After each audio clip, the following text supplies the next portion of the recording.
Everybody, what's going on? I'm Fabian for Liberty, Fabian Calvo. FabianForLiberty.com is my website. So in this video, I want to break down the why, what, who benefits, and where do we go from here with respect to the breaking news of the Federal Reserve basically coming out and saying no interest rate hikes in the foreseeable future, which is a direct contradiction to what they've been saying all of last year, that we'd be seeing rate hikes by the middle of this year. I'm going to break down what's going on with that. I want to remind everyone, March 3rd at 5 p.m. Pacific Time, 8 p.m. Eastern Time, I'm going to be hosting a Global Economic Reset conference, and it's not a question of if this event will happen, it's a question of when. 6 times in modern history, the global reset has happened where the financial world reserve currency has switched hands. I believe we're on the cusp of it happening again. Specifically, in the last 2 months, there's been some recent developments of things that I'm going to break down in detail. It's going to be about a 2-hour event, a 1-hour plus extended Q&A. We've already had hundreds of people register and sign up. So I think we have room for up to 1,000 people. Registration link is down below.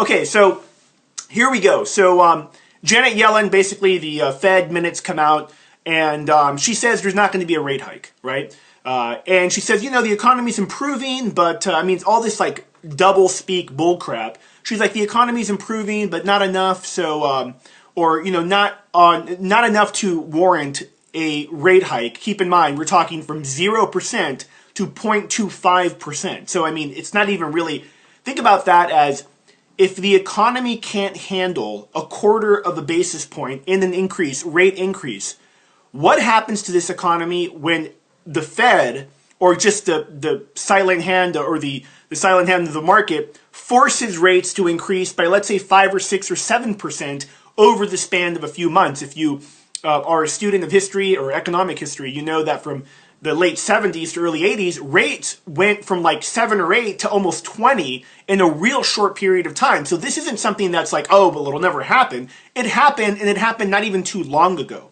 So why is this happening? Well, I've, like many others, have talked about how the economy is not really improving.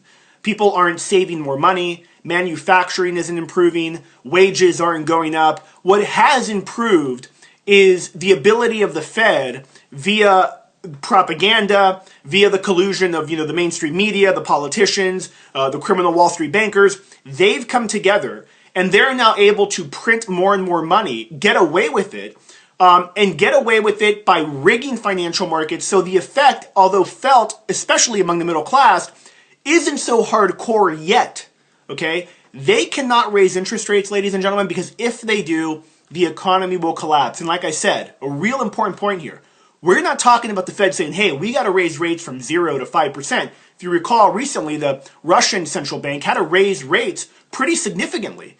They won't do that here. If they do that here, it's game over. I mean, game over. That's just the reality of it. And again, doesn't mean that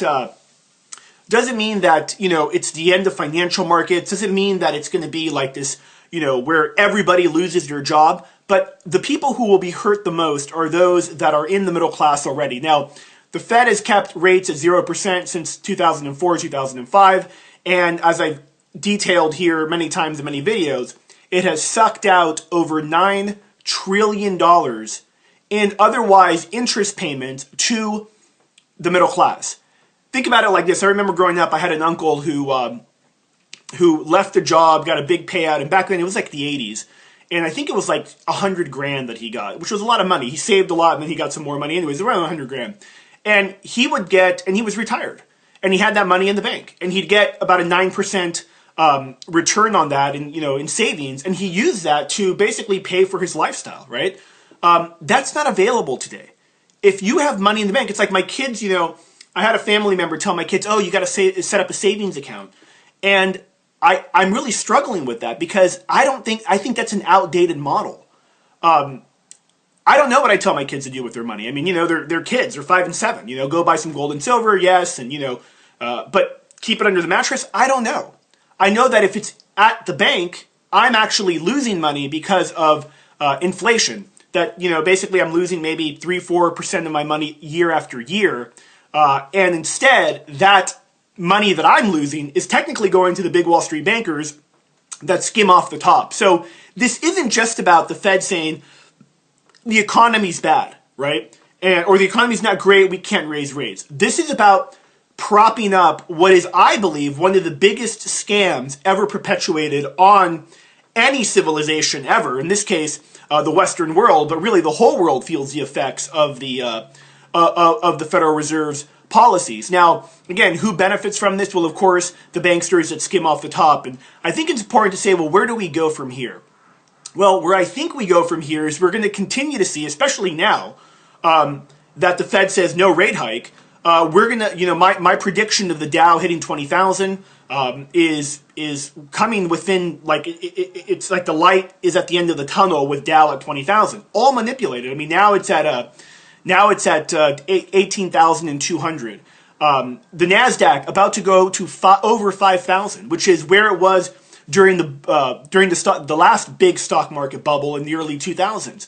All manipulated. It's all manipulation. The real estate market, I mean, I talk to probably on a weekly basis, maybe 15 to 20 different real estate agents in multiple markets across the country. All of them tell me that, there is such an abundance of FHA-backed loans going in and bidding up properties that they can't even believe it. Now, again, that's not in every single market. The real estate market has become real regional, but in places where there's, any type of population growth or any type of larger population where, I'm not talking like places like Detroit or Flint, Michigan, where people are leaving. In those cities, you see markets, the real estate markets continue to appreciate because, again, like I've said, after the midterm election, they're ramping up the no money down loans, these FHA loans where they only have to do 3%.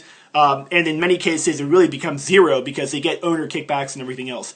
The point is, ladies and gentlemen, is that this is a huge indicator of where we're at or where the U.S. economy's at and where it's at in relation to eventually the dollar losing its world reserve currency. So the Chinese, the Russians, the Indians, all these other big economies that are out there, recognize what I'm telling you. This isn't rocket science, okay? All these other economies, they get it as well. And they're freaked out about it, quite frankly. And they're freaked out about it because they know that the biggest export of the U.S. has become inflation. And they've had to deal with that. And I believe they're preparing right now to have a new model. Because the truth is that if they keep up with the dollar as the world reserve currency, it's going to make their lives much, much harder. Eventually, their economies will suffer tremendously. So they're saying, well, look, if our economy is going to suffer tremendously, it might as well suffer tremendously at the hands of us trying to change the way the global payment system works instead of using the dollar, using something else. I think that's in the works literally right now. And I'm going to break more of that down, again, March 3rd in my Global Economic Reset webinar. The link for that is down below. I'd love to hear your comments on, is this just normal? Because some people will be like, oh, this is just normal. The Fed's not raising rates, but the economy's getting better. You turn on, Fox Business or CNBC, and that's all they're talking about. Not all of those people on that show, but the majority of them who are paid by usually companies that are in the Dow Jones to promote, or mutual funds or whatever, to promote this illusion that we are somehow in this big, recovery. It's in my opinion, complete insanity. Anyways, I'm Fabian Calvo, Fabian for Liberty. Again, the Global Economic Reset webinar link, registration link is down below. Look forward to having you on. And if you can't join live, you could submit your questions beforehand and we'll answer all of those as well. And you'll get a recorded copy of the event too. Thanks for watching. I'm out.